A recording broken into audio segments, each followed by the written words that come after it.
The Trump administration adopted a policy of maximum economic pressure on the Iranians.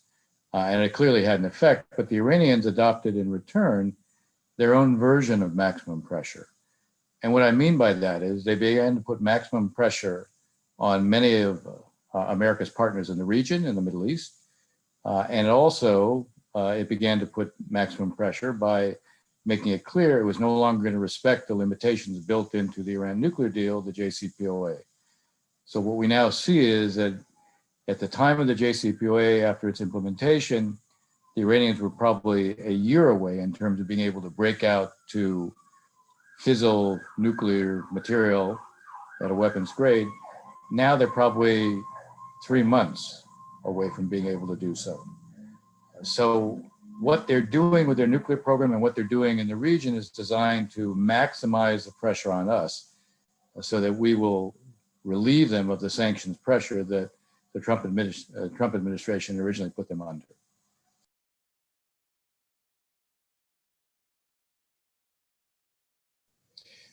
Look, it's a difficult problem, and there's no way to suddenly say, gee, everything is going to work out just fine. The reality here is that the administration, in a sense, has to strike a balance. On the one hand, it has to continue to be very clear it wants to pursue diplomacy because that will ensure that the rest of the international community sees that the US is making a good faith effort. It needs to create a reality where if Iran is the one that is resisting negotiations, you put a spotlight on that. So to begin with, you recognize that political pressure on Iran is just as important as economic pressure and even military pressure. And putting Iran in a position where it's increasingly isolated is another way to put pressure on it to get it to sort of realize it's going to have to find a way to be responsive to what we're asking. So that's sort of point one. Point two is to coordinate very closely with the Europeans and even with the Russians and the Chinese on our readiness for diplomacy, but at the same time to have them pass messages privately to the Iranians that this is very risky for them, that if they don't come into negotiations, if they continue to move forward with their nuclear program, if they're limiting the access of the IAEA to monitor what they're doing, they are increasing the prospect of conflict. And having that message come from the Russians and the Chinese privately is also something that's likely to have an effect on Iran's behavior, in no small part because both Russia and China, being generally supportive of the Iranians, if it looks like they're not going to be as supportive, that put pressure on Iran as well. So I would say emphasizing, number one, our commitment to diplomacy, but making it clear that we will not tolerate, we will not permit Iran to have a nuclear weapon, creating a kind of common front with our allies, making sure that the Russians and Chinese also understand the risk that Iran's behavior is posing to the possibility of conflict, since neither one of them want to see America use military force in the Middle East. These are ways the administration, I think, can make it clear that there's a diplomatic way out for Iran, but also put pressure on them at the same time to change their behavior.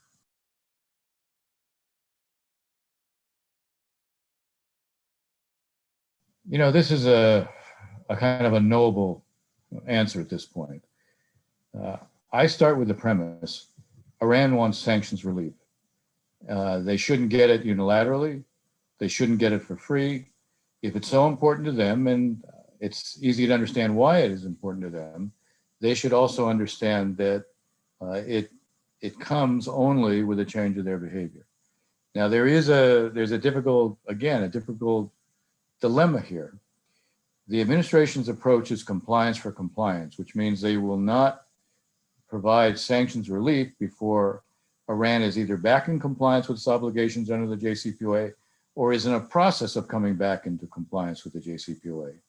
The administration makes a very good argument that the very reality that Iran wants sanctions relief means that even if they're back in the Iran nuclear deal and the nuclear related sanctions have been relieved because of that, that they can always be reimposed, and that's why the Iranians will have an incentive to negotiate a follow-on agreement to the JCPOA to change their behavior in the region. The problem with that is that once you're back in the JCPOA, and all the sanctions related to it have been lifted, the Iranians will have very little incentive in the near term to change their behaviors. We will be negotiating with them to try to get a follow-on agreement. Who knows how long that'll take, a year or 2 years in the best case. During that period, there's a very high probability the Iranians say, fine, we're negotiating with you. Now we're going to do what we've been doing in the region. So the thrust of my argument is twofold. One, don't provide sanctions relief prior to Iran coming back into compliance.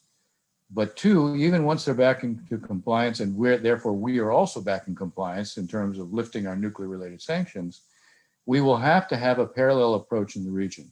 We will have to show the Iranians we will compete with them and we will raise the price to what they're doing to them in the region. This is a way to enhance deterrence.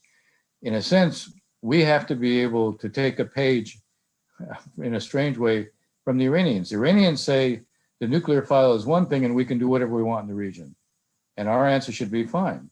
The nuclear file is one thing, but we will counter whatever you do in the region. So we will do more. We will help to create an integrated missile defense between the Israelis and the Gulf states to blunt what the Iranians are doing in terms of their ballistic missile program. We will do more to build up the Iraqi military and the Iraqi government. We will mobilize the Saudis and the Emiratis to help meet some of their financial needs as a way of creating more political space for the Iraqi government from the Iranians and to give them more wherewithal to resist the Shia militias. We will do more to normalize between Arabs and Israelis as a way of building a stronger coalition against the Iranians. We will do contingency planning with the Israelis and the Sunni Arab states to come up with effective options to counter the Shia militias. In other words, we will compete with the Iranians in the region. We will raise the price to them of what they're doing. If they want to say you can negotiate on the nuclear front on the one hand, and then they will do what they want in the region, then we will take a page from them and say, what's good for you is also good for us, and we will raise the cost to us.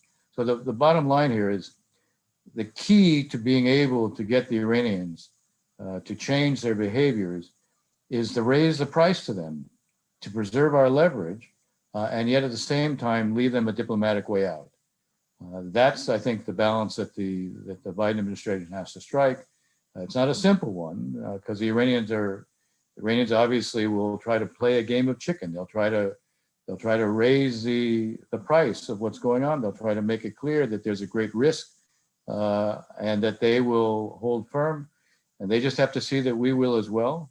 And the key here, I think, is also to show a readiness to pursue diplomacy, gaining international support for our approach to diplomacy, but making it clear that we won't give up the leverage that we have.